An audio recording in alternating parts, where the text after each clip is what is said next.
નમસ્કાર, હું તોપિક સિંધી વિશ્વાસ 24 ગુજરાતીમાં આપનું સ્વાગત કરું છું। હવે સમાચાર જોઈએ વિસ્તારથી। અગાઉ ટ્રાફિક સિગ્નલની નિષ્ફળતા, કાયમી ઉકેલને બદલે હંગામી ઉકેલની વેતરણમાં વહીવટી તંત્ર સર્કલ ઉપર ઓવરબ્રિજ અને બાયપાસ બનાવાય તો જ ચક્કાજામ ટ્રાફિક સમસ્યા હલ થાય તેમ છે। સરહદી બનાસકાંઠા જિલ્લા મુખ્યાલય પાલનપુર શહેરના પ્રવેશ દ્વાર સમા એરોમા સર્કલ પર ટ્રાફિકની સમસ્યા વિકટ બનતી જાય છે। જો કે તંત્ર રાજકીય સત્તાધીશોની ટૂંકી દ્રષ્ટિને કારણે ટ્રાફિક સમસ્યાના કાયમી ઉકેલને બદલે નીત નવા ગતકડા કરી હંગામી ઉકેલ માટે વિવિધ અખતરા પ્રજાના પૈસે કરવામાં આવી રહ્યા છે।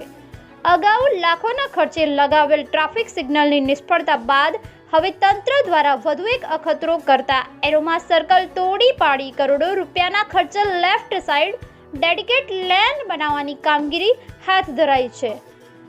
એરોમા સર્કલ દેશનું 22મું highest traffic junction. Palanpur highway aroma circle દેશનું 22મું હાઈએસ્ટ ટ્રાફિક જંકશન હોવાનો દાવો કરતા પાલનપુરના ધારાસભ્ય અનિકેત ઠાકરે પણ પાલનપુરમાં ટ્રાફિકની જટિલ સમસ્યા હોવાનો એકરાર કરતા તેના કાયમી નિવારણ માટે બાયપાસની કામગીરી પ્રગતિમાં હોવાનું જણાવી હંગામી ઉકેલ માટે લેફ્ટ સાઇડ ડેડિકેટેડ લેનનું કામ ચાલુ હોવાનું જણાવ્યું હતું।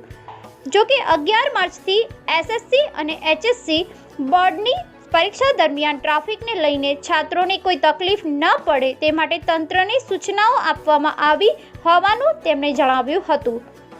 ટ્રાફિક સમસ્યાને ના થવા માટે તંત્ર દ્વારા પ્રજાના પૈસે વધુ એક અખતરો કરતા એરોમા સર્કલ તોડી પાડવાનો નિર્ણય લેવાયો છે। પાલનપુર શહેરમાં એરોમા સર્કલને તોડીને રૂપિયા 6.96 કરોડના ખર્ચે વિસ્તૃતીકરણ અને સુધારો કરવા કવાયત હાથ ધરવામાં આવી છે, જેમાં એરોમા સર્કલ આગળના લોખંડના પાર્કિંગમાં રાખેલા બંને શેડ હટાવી દેવામાં આવ્યા છે, તેમજ ફૂટપાથ તોડવા માટે બ્લોક કાઢવાની કામગીરી શરૂ કરવામાં આવી છે। સર્કલ આજુબાજુ આવેલા હાઈવેના વિસ્તારને ચારે બાજુથી પહોળો કરાશે, તેમજ આબુ હાઈવે તરફ જવાના માર્ગને 7.50 મીટર પહોળો કરાશે, તેમજ જેટકો કચેરી આગળ તેમજ સર્કિટ હાઉસ આગળનો ભાગ તોડી પાડવામાં આવ્યો છે। હવે જોવાનું રહ્યું કે શું હંગામી અખતરો ટ્રાફિક સમસ્યાનો નિકાલ કરશે ખરા। Bureau report Javed Sheikh, Palanpur. વધુ સમાચાર સાથે જોડાયેલા રહો વિશ્વાસ 24 ગુજરાતી ન્યૂઝ સાથે।